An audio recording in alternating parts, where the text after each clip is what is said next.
시청자 여러분 안녕하십니까? 금요일 아침 뉴스타트 2부 시작합니다. 먼저 오늘 아침 주요 뉴스입니다. 오늘 아침 전국 대부분 지역이 0도 아래로 떨어지면서 영하권의 추위가 나타나겠습니다. 바람이 강하게 불어 체감 온도는 더 낮아지고 곳곳에 빙판길도 우려되는데요. 오후엔 서울 등 내륙에 눈이 예보돼 추가 피해 없도록 대비가 필요합니다. 이번 폭설엔 보통 눈보다 두세 배 더 무거운 습설이 내리면서 피해를 키웠습니다. 지붕과 비닐하우스가 무너지고 철제 구조물까지 쓰러지는 등 시설물 피해가 속출했습니다. 당원 게시판을 둘러싼 국민의힘 내부 갈등이 김건희 여사 특검법 문제로 번지고 있습니다. 한동훈 대표가 특검법 수용을 고려할 수 있다는 취지의 발언을 했다는 보도가 나왔는데 한 대표는 자신이 한 말이 아니라고 부인했습니다. 더불어민주당이 김건희 여사를 겨냥한 상설특검에서 여당 추천권을 배제하도록 한 규칙 개정안을 처리했습니다. 여당은 여야 합의로 선정되지 않은 특검은 위헌이라고 반박했습니다.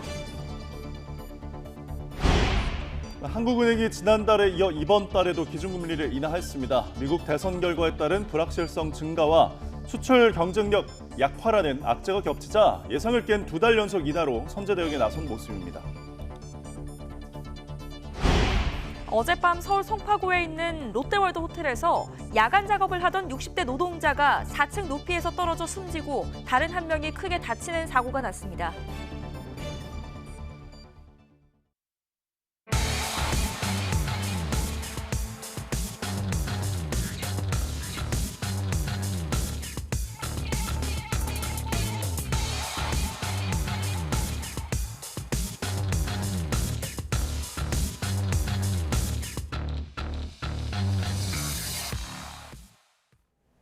네, 오늘 아침은 중부지방을 중심으로 폭설이 아닌 영하권 추위가 기승을 부리고 있습니다. 추위 속 빙판길과 도로 살얼음이 만들어진 곳이 많아서 안전사고에 주의하셔야겠는데요. 야외에 나가 있는 기상캐스터 연결해 보겠습니다. 원희다 캐스터. 네, 서울 광화문에 나와 있습니다. 네, 오늘 출근길 서울은 얼마나 춥습니까? 네, 6시를 향해 가는 지금 서울은 영하 3도 안팎의 추위가 기승을 부리고 있습니다.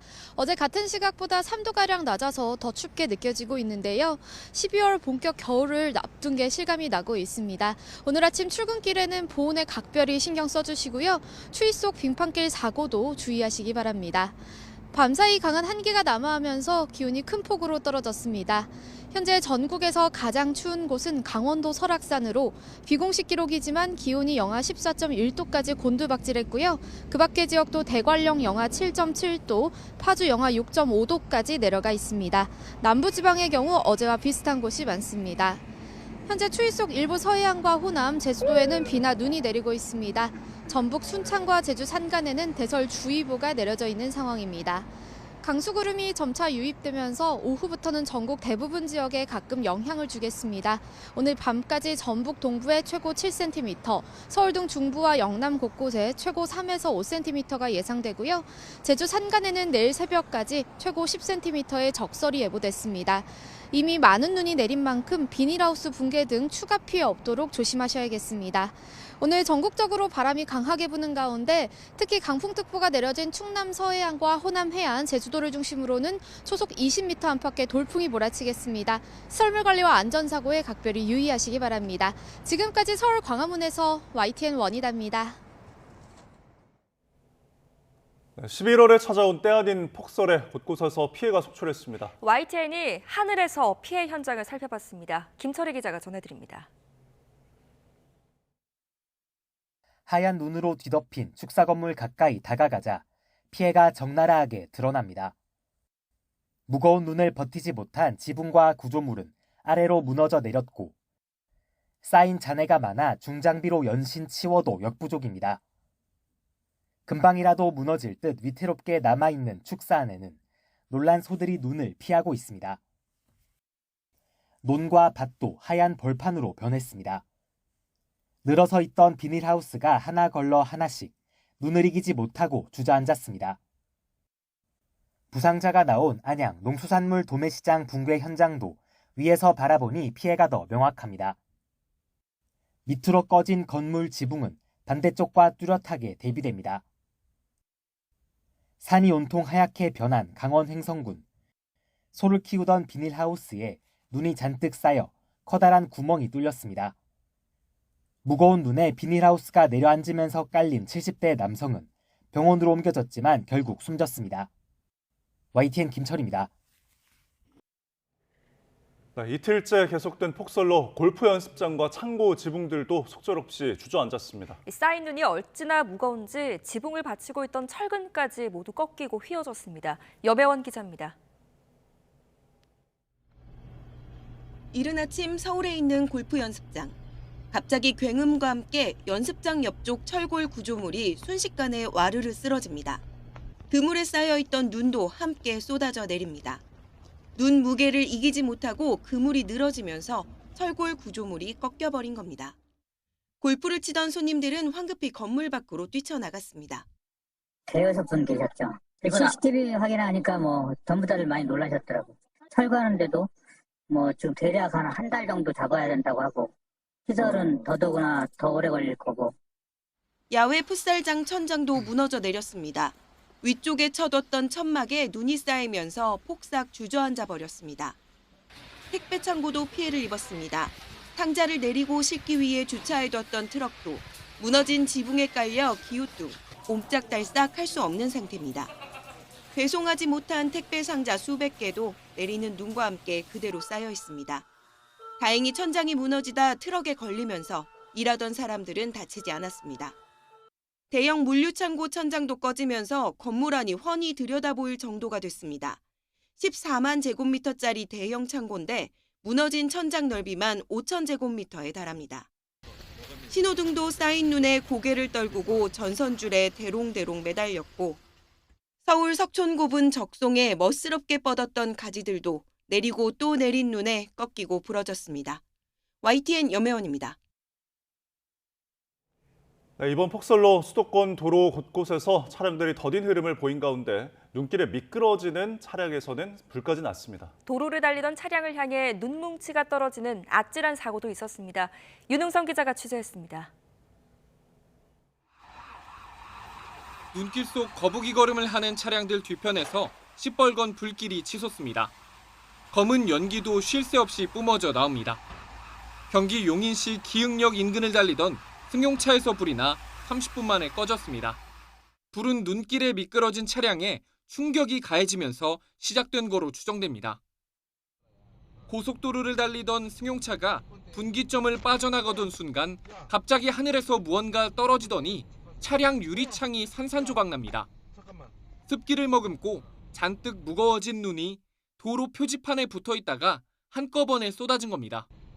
다행히 운전자는 크게 다치진 않았습니다. 지금 운전자만 병원에 가 있어. 놀래가지고 멈추다가 그 핸들을 박아가지고. 눈이 쏟아지는 어두컴컴한 도로를 차량들이 서행합니다. 상가 불빛은 물론 신호등까지 모두 꺼져 있습니다. 폭설로 나무가 쓰러지면서 고압 전선을 덮쳐 일대가 정전된 겁니다. 인근 아파트 4천여 세대 주민들은 난방의 온수까지 끊겨 복구될 때까지 12시간가량 불편을 겪어야 했습니다. YTN 윤홍성입니다. 네, 폭설이 쏟아지면서 항공기 운항도 대란을 겪었습니다. 수백 편이 무더기로 결항하거나 지연되면서 승객들의 여행 계획이 망가진 건 물론 비행기 안이나 또 공항에 발이 묶인 채 큰 고통을 겪었습니다. 김기봉 기자의 보도입니다. 인천공항 로비가 지친 여행객들로 가득합니다. 그나마 의자도 잡지 못한 사람들은 맨바닥에 쓰러져 곤한 눈을 붙입니다. 폭설로 인해 오도 가도 못하고 공항에 갇혀버린 사람들입니다. 몇 시간씩 지연되다 결국 뜨지 못한 항공기나 예정보다 크게 늦은 새벽에 도착해 연결 교통편을 찾지 못한 경우입니다. 어떻게 돌고 돌아가지고 인천에 왔는데 도착한 30분 전부터 또 1시간을 돌더라고요. 죽겠다 그러는 사람도 있고 애는 빵빵 울고 공황장애 오는 사람들도 있고. 날이 밝은 뒤에도 운항 차질은 계속돼 승객들의 피해가 잇따랐습니다. 휴가까지 써가지고 항공편 예약을 한 건데 그 결항 소식을 오늘 아침에 인폼을 해줘가지고 좀 속상합니다. 이런 상황 때문에 저희가 좀 대만 일정이나 계획한 게 좀 다 틀어져서 뭐 휴가도 더 써야 할 수도 있고 네, 좀 곤란하게 됐습니다. 비행기가 눈을 맞아 동체 표면에 얼음이 얼면 안전상의 위험으로 항공기 이륙이 불가능해 재빙과 방빙 작업을 해야 하는데 한꺼번에 수요가 몰리면서 계류장이 꽉 막힌 겁니다. 내 차례가 됐다 그러면 이제 항공기가 빠져나와요. 게이트에 있다가 나오는데 그게 이제 또 평상시보다 늦게 빠져나올 거 아닙니까? 정시에 못 빠져나오고 그러면서 도착편이 또 이제 뒤에 도착편도 같이 영향을 받게 되고 특히 동시다발로 발생한 운항 차질에 항공사들도 제대로 대처하지 못해 승객들의 불만이 더 컸습니다.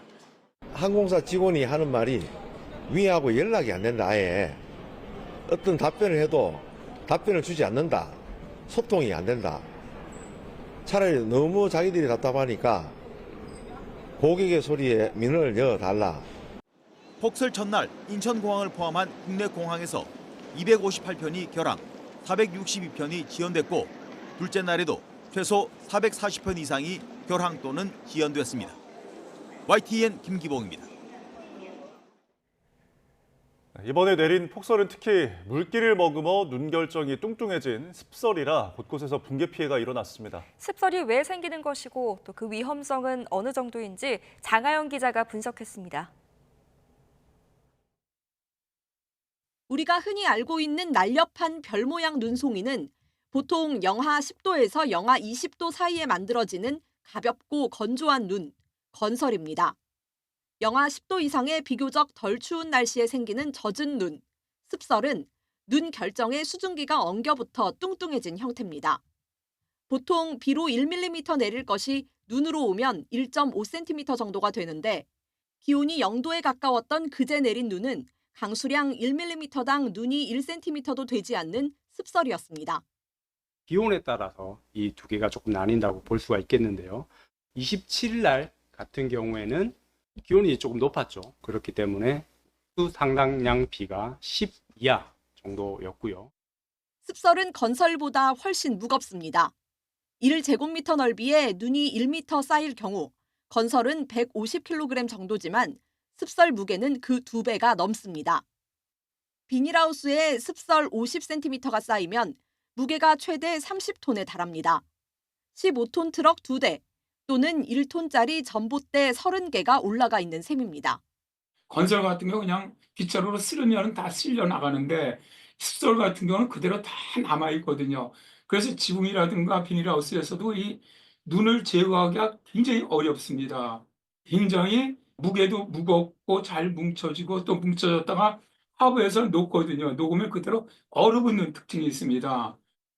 지난 2022년 전라북도에서 젖은 눈이 60cm 이상 쌓여 비닐하우스가 무너지는 등 피해가 잇따르자 기상청은 지난해 12월부터 눈무게 예보를 도입했습니다.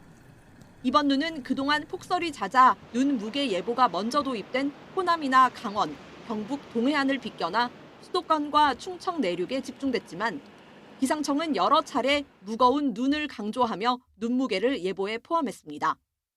YTN 장하영입니다. 다음 소식입니다. 국민의힘 내에서 당원 게시판 논란이 김건희 여사 특검법 문제로까지 옮겨붙는 모습입니다.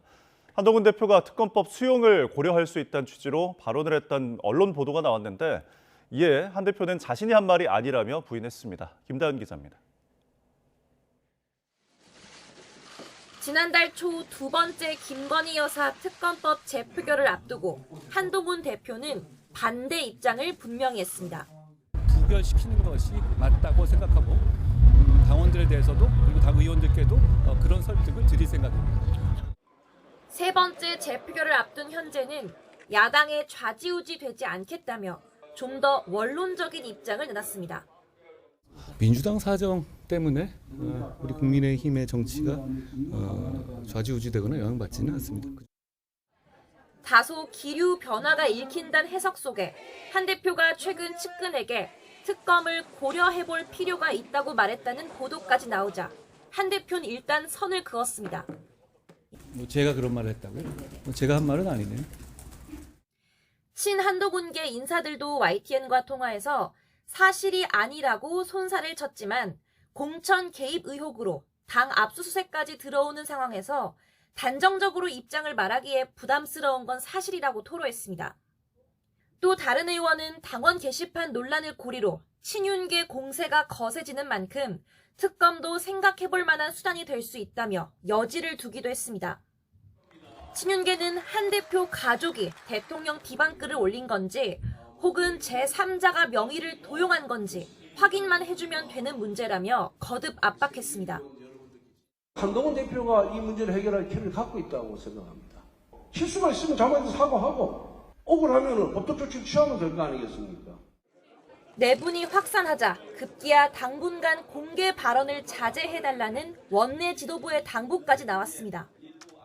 경찰 수사도 진행되고 있다고 하니 일종의 냉각기를 갖고 좀 생각할 시간들을 갖도록 하자. 결국 친한계를 중심으로 특검을 보는 기류가 변화된 듯도 하지만 일단 친윤계를 향한 일종의 경고성 메시지라는 분석이 지배적입니다. YTN 김다연입니다. 대통령과 그 가족이 수사 대상인 경우 집권 여당은 특별검사를 추천할 수 없도록 하는 상설특검 규칙 개정안이 국회 본회의를 통과했습니다. 예산안 심사에서 과반 의석을 가진 야당이 주도권을 줄 수 있게 하는 법안도 본회의 문턱을 넘었는데 여당은 위법, 위헌적 법안이라고 반발했습니다. 홍민기 기자입니다. 민주당이 발의한 상설특검 규칙 개정안이 야당 주도로 국회 본회의를 통과했습니다. 대통령과 그 가족이 수사 대상인 경우 여당의 특별검사 추천권을 배제하고 그 몫을 비교섭단체에 주는 내용입니다. 민주당은 대통령의 이해충돌을 막아 더 공정한 수사를 할 수 있게 하는 법안이라고 강조했습니다. 상설특검은 이미 시행 중인 법률이라 대통령이 제2요구를 할 수 없는 만큼 김건희 여사 관련 일부 의혹을 상설특검으로 규명하겠다는 계획입니다.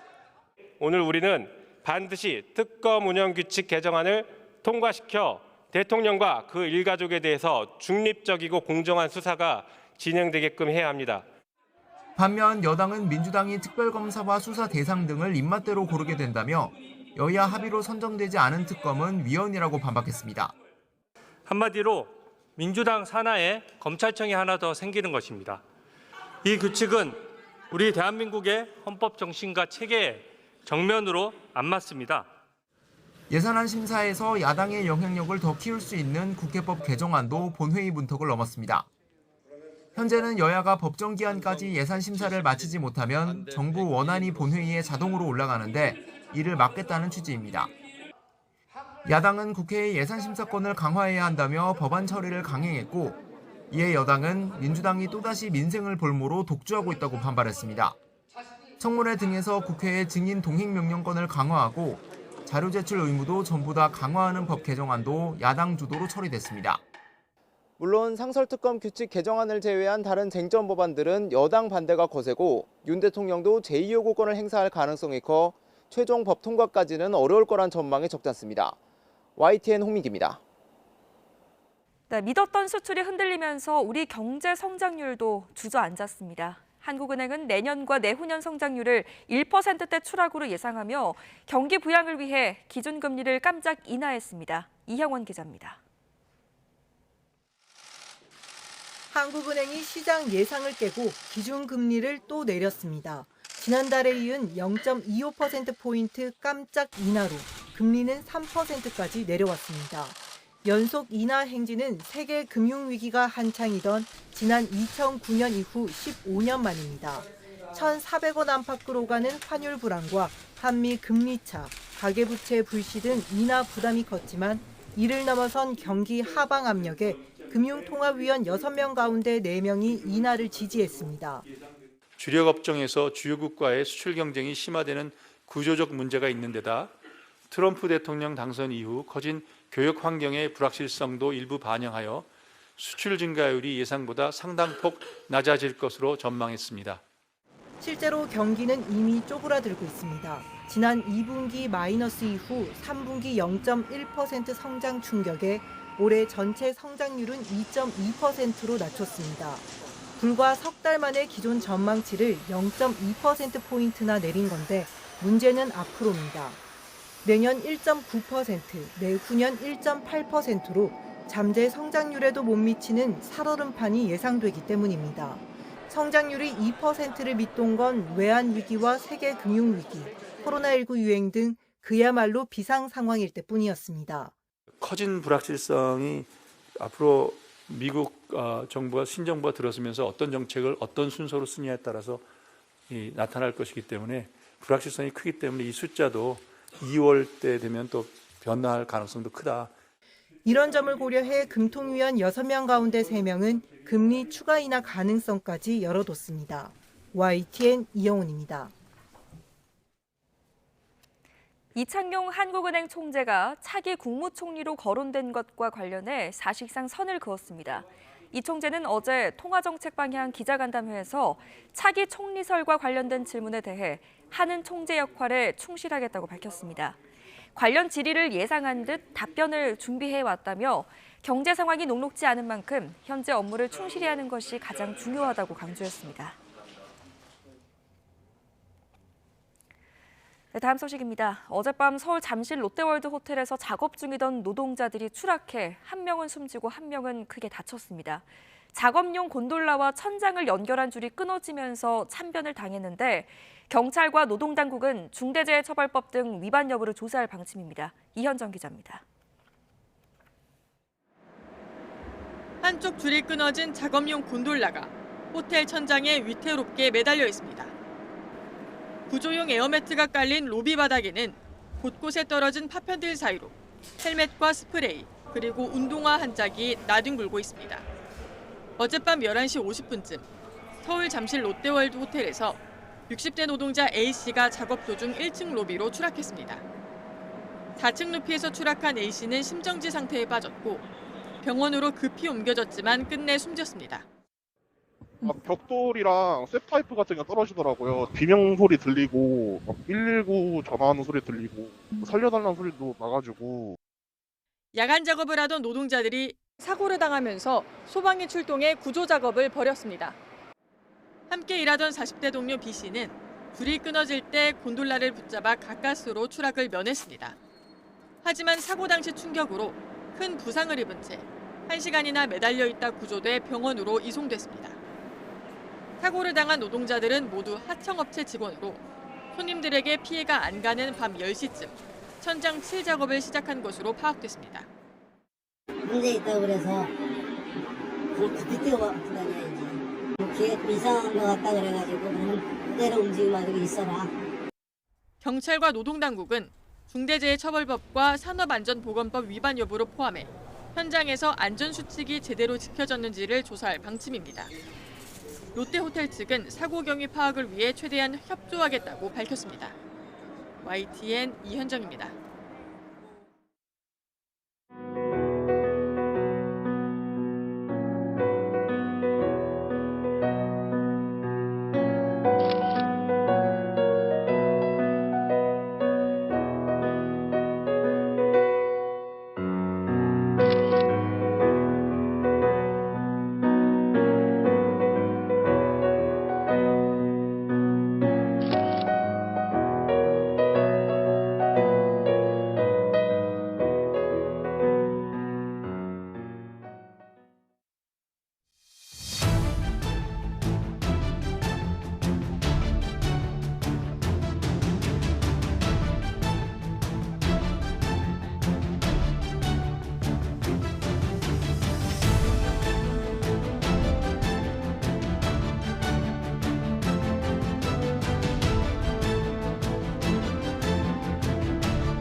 오늘 아침 중부지방을 중심으로 영하권의 추위가 찾아와 올가을 들어 가장 춥습니다. 네, 출근길 크게 떨어진 기온에 빙판길 사고도 우려되는 상황인데요. 자세한 날씨 야외에 나가 있는 기상캐스터 연결해 알아보겠습니다. 원희다 캐스터.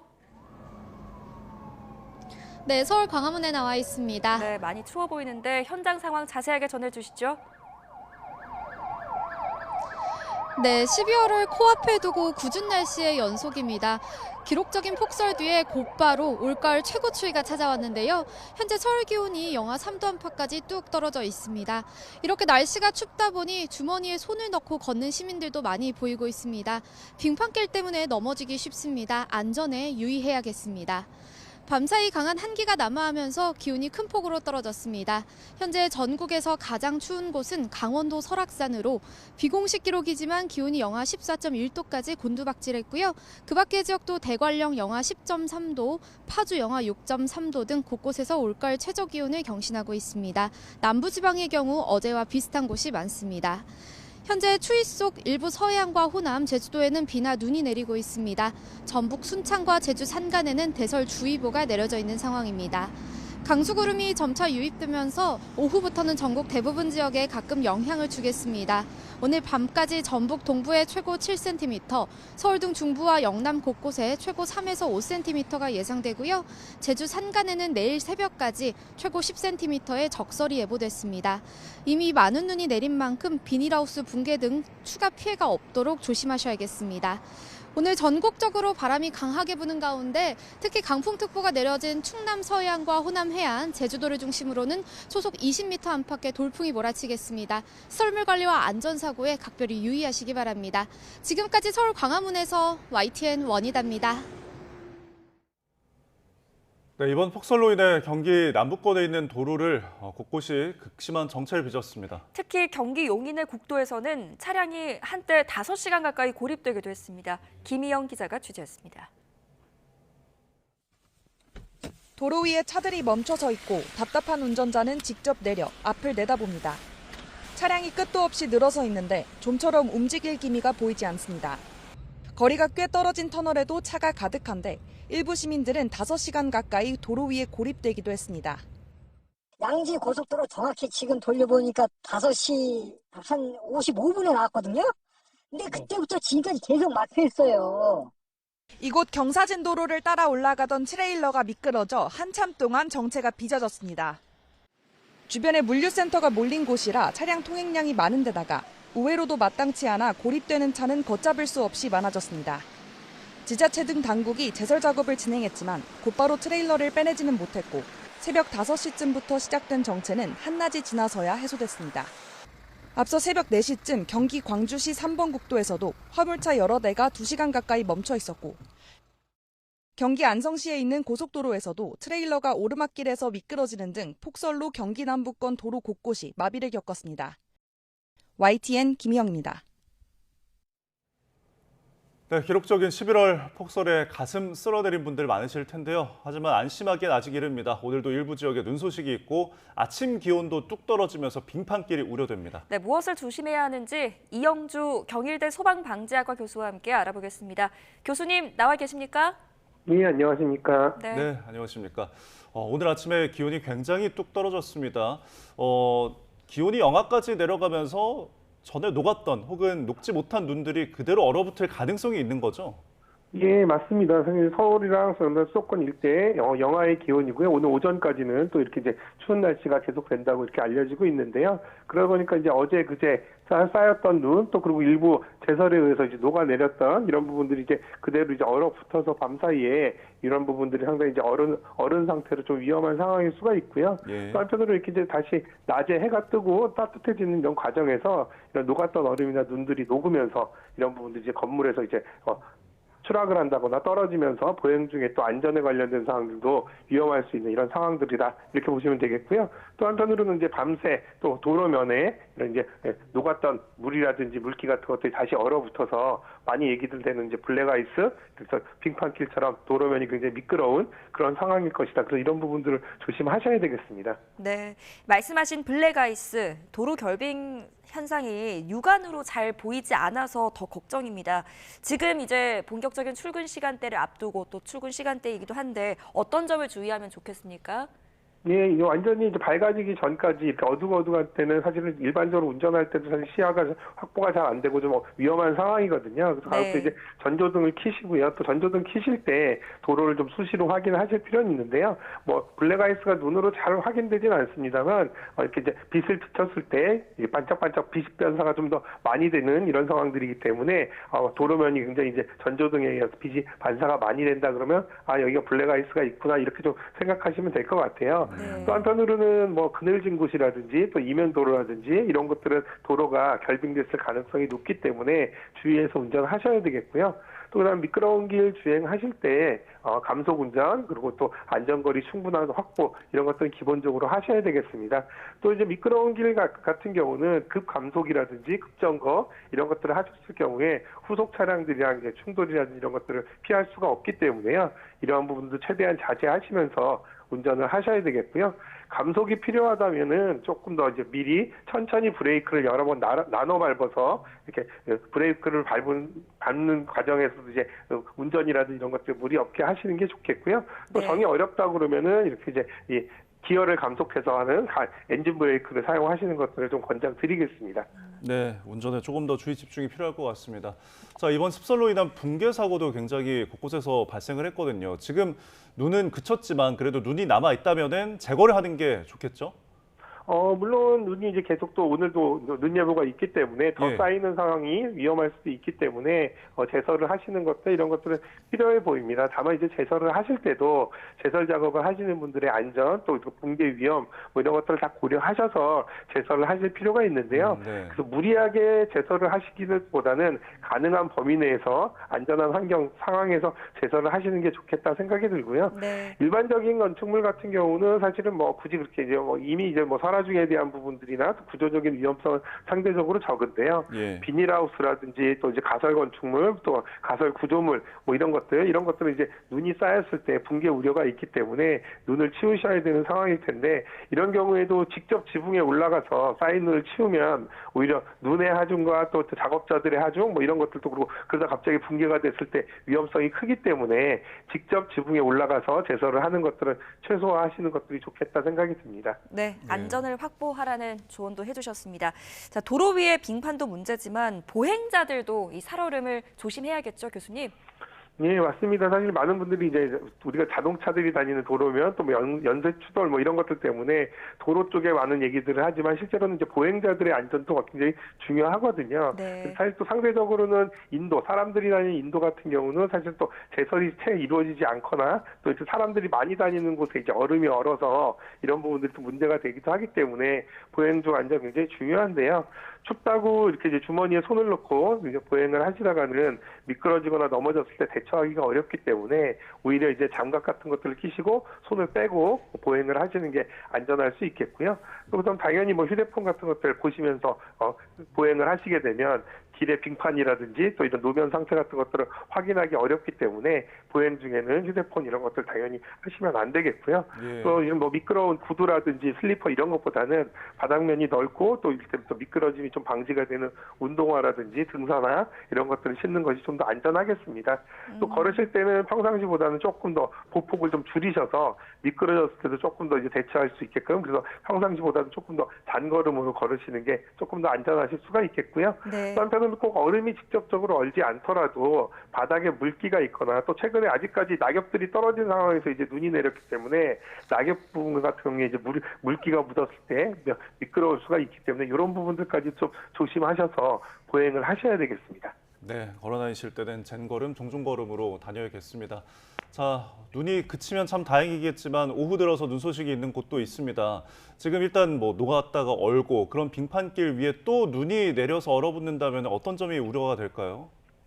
기본적으로는 이제 말씀하신 대로 추위가 예를 들면 어제 그제 같은 경우는 밤사이에 눈이 내렸고 낮에 이제 영상의 기온이 되면서 상당 부분 자연스럽게 녹는 부분 또 제설에도 그래도 그 용이한 부분들이 있었거든요. 근데 이제 추운 날씨 속에 이렇게 눈이 내리는 경우에 그대로 얼어붙는다고 한다면 제설제를 뿌린다거나 제설 작업을 한다 하더라도 이렇게 이제 뭐 충분하게 이렇게 제설이 잘 되지 않는 이런 상황들이 되기 때문에 도로 여건들은 더 이제 안 좋아질 가능성이 있거든요.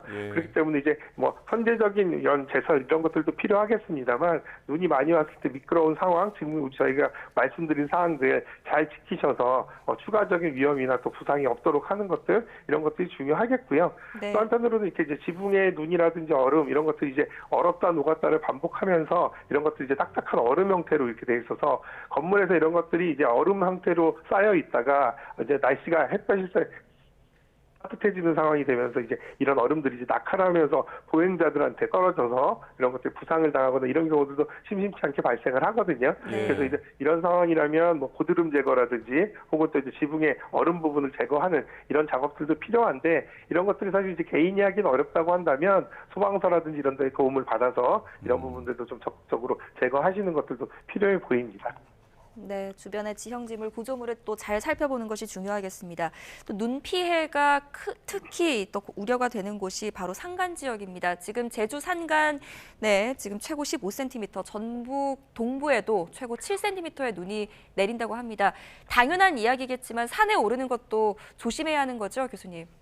예, 뭐 산에 오르는 걸 조심해야 되는 것뿐만 아니라 사실은 이렇게 이제 눈이 많이 온 상황이고 올 걸로 예상이 된다면 가급적 산에 안 오르시는 게 가장 좋겠죠. 그럼에도 불구하고 또 이렇게 이제 설경이라든지 또 이제 눈산에 또 이제 매력에 빠지신 분들은 또 일부러라도 가시는 경우들이 있는데 네. 이러한 경우에 조금 더 많은 대비들을 하셔야 될 거예요.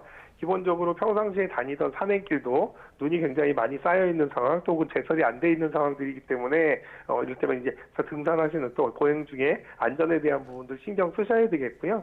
또 한편으로는 이제 눈들이 많이 오기 때문에 뭐 나뭇가지라든지 또 나무 자체가 이제 쓰러지는 이런 상황들이 발생을 하기 때문에 단순히 이제 보행로만 안전에 신경을 쓰셔야 되는 것들은 아니라 주변의 나무라든지 전도 이런 것들 위험성에 대한 부분을 대비를 하셔야 되겠습니다. 또 그리고 산에 오르는 중간에 눈이 많이 와서 고립이 될 수 있는 상황도 있기 때문에요. 네. 본인의 위치 확인이라든지 또 신고 요령 이런 것들도 명확하게 하셔야 되겠고요. 그렇기 때문에 고립됐을 때 대비하는 충분한 이제 보온을 할 수 있는 옷과 그다음에 담요, 그다음에 비상 식량 뭐 이런 것들도 혹시라도 모르니까 챙기셔야 될 가능성도 있습니다. 네, 뭐 산에서 고립됐을 경우에 이제 보온의 필요성 등 준비성에 대해서 이야기를 해주셨는데, 그리고 또 뭐 농촌이나 어떤 산간 마을 자체가 고립될 수도 있는 거 아닙니까? 이 부분에 대해서 좀 마을 차원에서 대비가 필요할 것 같은데요. 예, 맞습니다. 사실은 이제 도로 상황들이 이를테면 눈 때문에 고립이 되는 상황들도 발생할 수 있고요. 다양한 이제 고립이 발생할 수가 있는데, 이런 경우에 사실은 그 안에서 이를테면 일정 기간 동안에는 이제 생활을 하셔야 되기 때문에 이런 때를 대비해서 말씀드린 뭐 비상 식량이라든지 식수 이런 것들을 준비하실 필요도 있습니다. 또 한편으로는 이렇게 이제 눈이 많이 와서 고립이 되는 상황이라면 사실 정전이나 단수 이런 것들의 발생도 가능성이 있거든요. 그렇기 때문에 이런 것들에 대비해서 비상 전원을 확보하신다든지 또 이런 것들에 대한 부분의 준비도 필요하고요. 어쨌든 고립이 발생했다라고 한다면 신속하게 신고를 하셔서 본인들이 그 고립된 것에서 벗어나기 어렵다면 다른 쪽에서 구조로 올 수 있도록 하는 부분들 이런 것들도 필요하고요.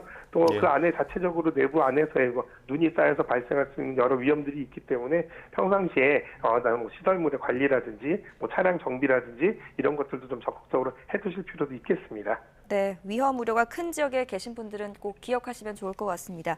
자, 이제 겨울이 이제부터 시작이라고 할 수 있겠는데 올겨울 습설과 국지성 폭설이 잦을 것이다 이런 전망이 있더라고요. 피해를 줄이기 위해서 어떤 대비를 좀 하면 좋을까요?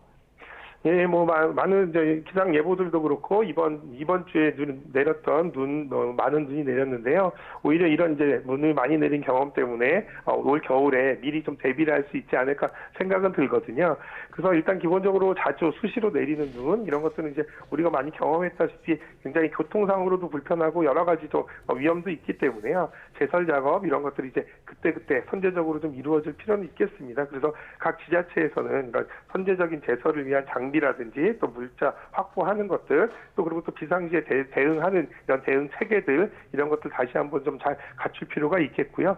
또 한편으로는 이제 제설 작업이 이루어진다 하더라도 골목골목 이렇게 세세하게 다 이루어지기 좀 어려운 부분들이 있기 때문에 이런 경우에는 각 주민들께서 제설을 적극적으로 하실 수 있게끔 하는 제설함, 또 제설함의 장비라든지 관리 이런 것들이 적정하게 잘 되고 있는지도 확인하셔서 필요하다면 지자체에 이런 부분들도 요청도 하시고 또 한편으로는 내 마을이나 내 집 앞에 눈은 내가 스스로 치워야 된다라는 시민의식도 갖추셔서 이러한 제설 시에 여러 가지 어려움이나 위험이 닥치지 않도록 대비를 하시는 것들이 중요하겠습니다. 네. 알겠습니다.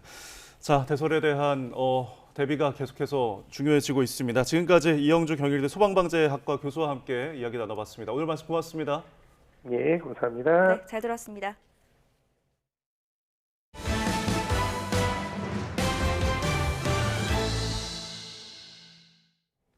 네, 다음 소식입니다. 이스라엘과 헤즈볼라가 가까스로 휴전에 이르렀지만 1년 넘게 이어진 충돌의 여파는 여전합니다. 특히 이스라엘군이 헤즈볼라 시설을 공습하고 양측은 서로 합의를 위반했다고 주장하면서 언제라도 휴전이 깨질 수 있다는 우려 역시 커지고 있습니다. 홍주의 기자입니다. 레바논 남부 도시 카나. 이스라엘의 폭격을 받아 말 그대로 초토화됐습니다. 지난해 10월 가자 전쟁이 시작된 뒤 헤즈볼라와 이스라엘의 무력 충돌이 이어지며 3,961명이 숨졌다고 레바논 보건부가 집계했습니다. 전투원과 민간인을 구분하지 않은 숫자인데 이스라엘 일간지도 같은 기간 헤즈볼라 전사자가 4,000명에 달할 수 있다고 보도했습니다. 그러다 13개월 만에 휴전에 이르렀지만 발효 직전까지 공습이 계속된 탓에 환자들은 여전히 병원으로 몰려듭니다.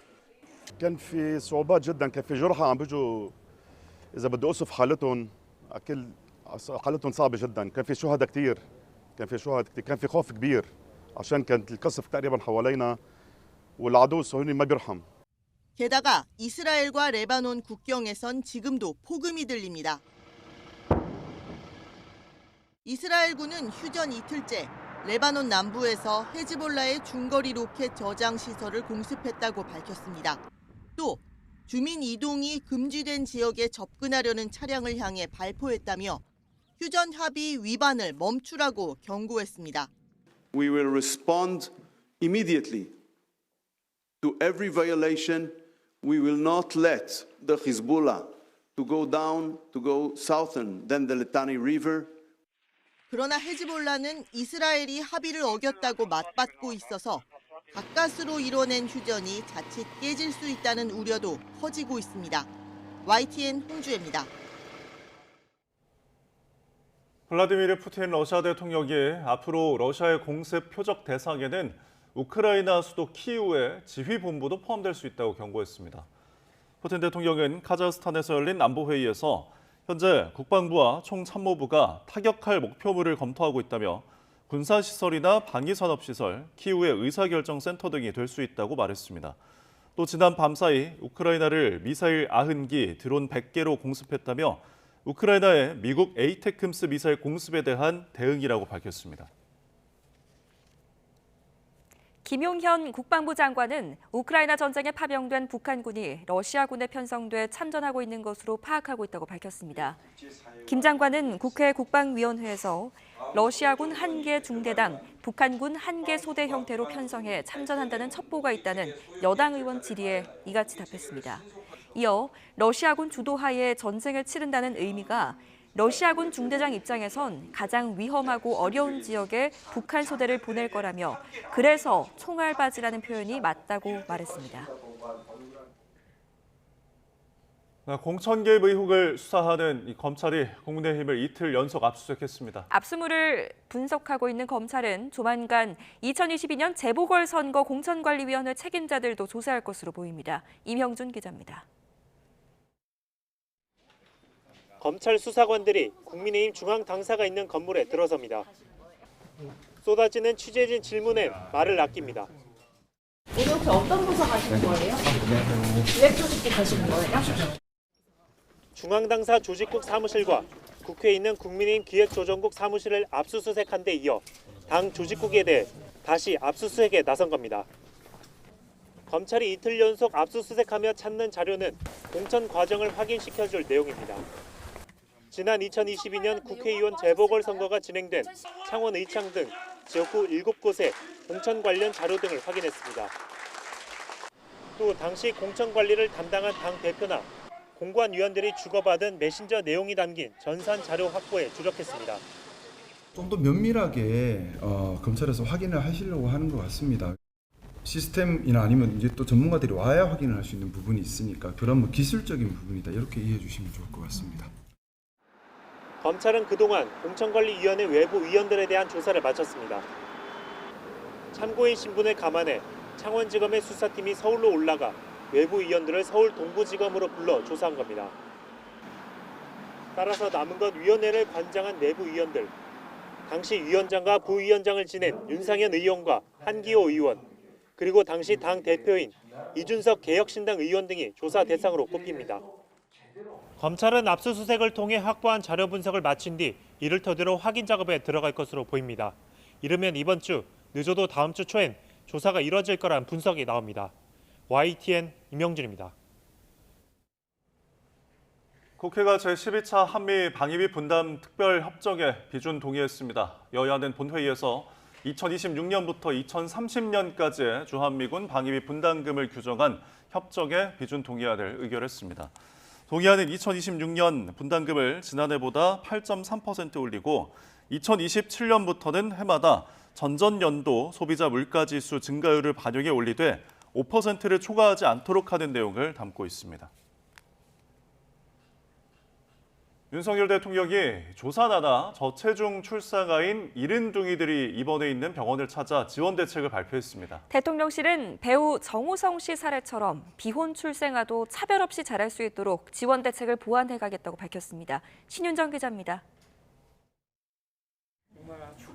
지난 9월 국내 최초 자연임신으로 태어난 5쌍둥이가 입원해 있는 서울 성모병원을 윤석열 대통령이 찾았습니다.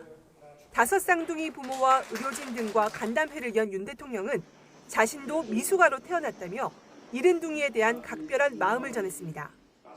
저도 어머니께서 바쁜 직장 생활을 하셨기 때문에 칠삭둥이로 2.3kg 70둥이로 태어났습니다. 생명을 살려내는 이 모습을 보고 저도 정말 진한 감동을 받았습니다. 윤 대통령은 70둥이 출산이 늘고 있다며 출생 직후부터 중환자실에 장기간 입원해야 해 경제적 부담이 큰 만큼 지원을 대폭 강화하겠다고 밝혔습니다. 먼저 70둥이 의료비 지원 한도를 2배, 최대 2천만 원까지 높이기로 했습니다.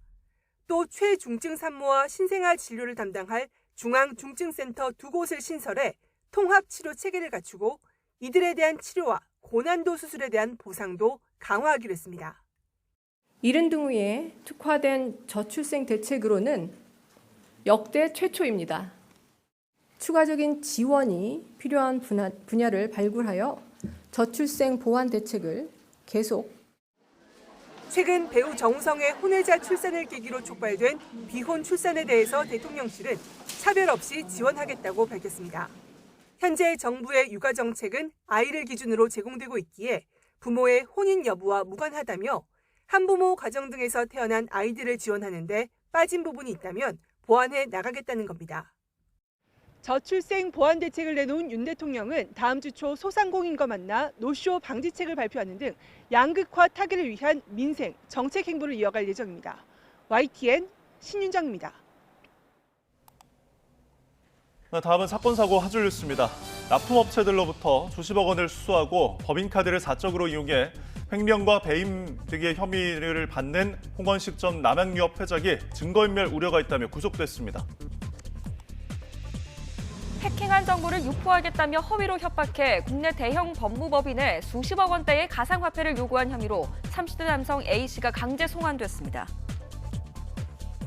서울 신림동에 있는 은행에서 보이스피싱 총책의 지시로 약 2천만 원 상당의 외화를 인출하려던 40대와 60대 남성이 붙잡혔습니다. 친할머니를 살해한 20대 A씨가 법원에서 징역 18년형과 15년간 위치 추적 전자장치 부착 명령을 받았습니다. 성매매 혐의를 받는 유명 피아니스트 A씨가 벌금 200만 원의 약식 기소 처분을 받았습니다. 잇따른 철도 사고에 대한 책임을 물어 해임된 나희승 전 한국철도공사 사장이 해임 처분에 불복해 무효 소송을 냈지만 받아들여지지 않았습니다. 지난 8월 발생한 인천 청라 아파트 전기차 화재 사건을 수사해온 경찰이 전기차 배터리 관리 장치가 손상돼 정확한 화재 원인을 확인하지 못했으며 아파트 관리소장 등 책임자 4명은 검찰에 송치할 방침이라고 밝혔습니다. 어제 오후 4시 10분쯤 서울 가현동 도로에 세워져 있던 3.5톤 화물차에서 불이 나 앞부분을 태우고 20분 만에 꺼졌습니다. 어제 낮 2시 40분쯤 서울 하울곡동에 있는 초등학교 인근에서 승용차 한 대가 가드레일을 들이받고 전복됐습니다. 이 사고로 운전자 등 2명이 경상을 입었습니다. 어제 저녁 7시쯤 전북 군산시 나운동 사거리에서 20대 남성이 몰던 승용차가 신호를 위반해 횡단보도를 건너던 남자 중학생을 쳤습니다. 다행히 피해자는 생명에 지장이 없는 것으로 파악됐습니다. 지금까지 사건 사고 한줄 뉴스였습니다. 다음 소식입니다. 걸그룹 뉴진스가 소속사인 어도어를 상대로 전속 계약을 해지하겠다고 선언했습니다. 뉴진스 멤버 전원은 어제 저녁 긴급 기자회견을 열고 하이브와 어도어가 자신들의 요구를 들어줄 의지를 전혀 보이지 않는다며 계속 남아있기엔 정신적 고통이 계속될 거라며 이같이 말했습니다. 또 이제 어도어에서 벗어나 자유롭게 원하는 활동을 하려고 하지만 현재 약속된 스케줄은 그대로 진행할 거라고 설명했습니다. 뉴진스 멤버들은 일각에서 최대 수천억 원으로 예상한 위약금과 관련해 낼 필요가 없다고 일축했습니다. 이 상황이 벌어진 책임은 회사에 있다는 건데 여도는 이를 부인하면서 전속 계약은 여전히 유효하다고 반박했습니다. 김승환 기자입니다. 걸그룹 뉴진스는 하이브 산하 레이블인 어도어와 계약 기간이 아직 5년이나 남아 있습니다. 따라서 일방적으로 계약을 해지할 경우 위약금이 최대 6천억 원에 달할 거라는 전망이 나왔습니다. 뉴진스가 쉽게 회사를 못 떠날 거로 예상하는 이유였지만 멤버들은 이를 부인했습니다. 어도어와 하이브가 계약 사항을 위반했기 때문에 자신들은 책임이 없다는 겁니다. 전속계약 위반한 적이 없고요. 지금까지도 최선을 다해서 활동을 해오고 있는데 그런데 저희가 위약금을 내야 할 이유는 전혀 없다고 생각을 하고요. 또 어도어와 헤어지더라도 그동안 계획됐던 일정은 그대로 소화하고 뉴진스라는 이름도 지키기 위해 노력할 거라고 강조했습니다. 예상대로 뉴진스 엄마로 불리는 민희진 전 대표와 향후 활동을 함께하고 싶다는 희망도 드러냈습니다. 정말 좋아하는 음악 그리고 좋아하는 사람들과 함께 해나가고 싶은 마음을 대표님께서 원하신다면 대표님과 함께 그 일들을 해나가고 싶다는 말씀이었어요. 이에 대해 어도어는 멤버들의 주장처럼 회사가 계약을 위반하지 않았다고 잘라 말했습니다. 회사와 멤버들 간 전속 계약도 여전히 유효하다면서 계약 해지하겠다는 멤버들 주장을 받아들이지 않았습니다. 향후 일정도 지금까지와 마찬가지로 회사와 함께 해달라고 요청했습니다. 정식으로 전속 계약을 해지하려면 법적 절차가 필요한 만큼 향후 긴 싸움이 불가피할 것으로 보이는 가운데 이미지가 생명인 걸그룹으로서의 활동이 지장을 받을 수 있다는 전망도 나옵니다. YTN 김승환입니다. 어린이들이 목욕할 때 거품놀이를 위해 많이 쓰는 버블 클렌저 제품이 화재나 폭발 위험이 있어 소비자들의 주의가 필요합니다. 한국소비자원과 한국가스안전공사가 공동으로 어린이용 버블 클렌저 40개 제품을 조사한 결과 모든 제품이 가연성 가스인 액화석유가스, 즉 LPG를 분사제로 사용하고 있었습니다. 이 가운데 LPG 충전량이 가장 많은 제품과 가장 적은 제품을 밀폐된 장소에서 10초에서 20초 동안 분사한 뒤 전기 스파크를 발생시켰더니 화염과 함께 폭발한 것으로 나타났습니다. 넥슨이 메이플스토리의 확률 조작으로 피해를 본 게이머에게 구매 대금의 일부를 보상하라는 판결이 나왔습니다. 대법원은 어제 메이플스토리 이용자가 게임사 넥슨 코리아를 상대로 제기한 매매 대금 반환 소송에서 게임사인 넥슨이 구매 금액의 5%를 반환하라는 2심 판결을 확정했습니다. 이번 판결에 대해 넥슨 관계자는 이용자의 신뢰 회복과 더 나은 게임 서비스 제공을 위해 최선을 다하겠다고 밝혔습니다. 네, 11월 29일 금요일 미리 보는 오늘입니다. 오늘은 어떤 이슈가 기다리고 있을까요?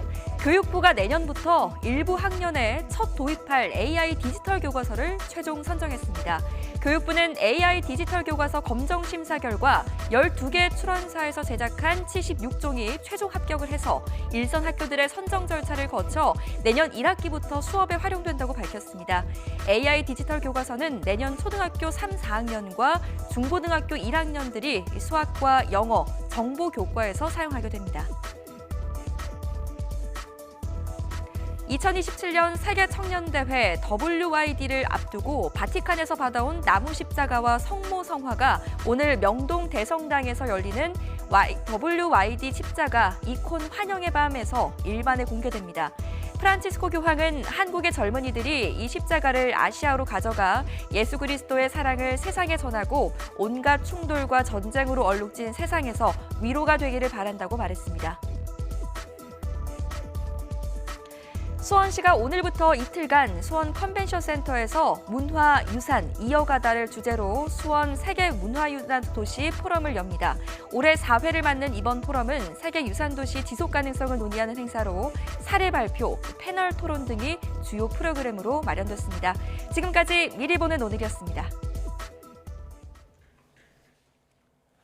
한미약품그룹 경영권 분쟁과 관련해 모녀 측인 3자연합과 형제 측 가운데 어느 한쪽도 완승하지 못했습니다. 한미약품그룹 지주사인 한미사이언스 임시주주총회에서 창업주의 아내 송영숙 한미약품그룹 회장과 딸 임주연 부회장, 신동국 한양정밀 회장 등 3자연합 측이 제안한 정관 변경의 안이 부결이 됐습니다. 다만 일반 결의 안건인 신규 이사 선임의 건은 가결돼 신 회장이 기타 비상무 이사로 선임이 됐습니다. 이에 따라 한미사이언스 이사회 구도를 기존 4대5에서 6대5로 뒤집으려던 3자연합 측 계획은 무산됐고 3자연합 측 5명, 즉 형제 측 5명으로 동률이 됐습니다. 네, 뉴스타트 3부 잠시 후에 이어집니다.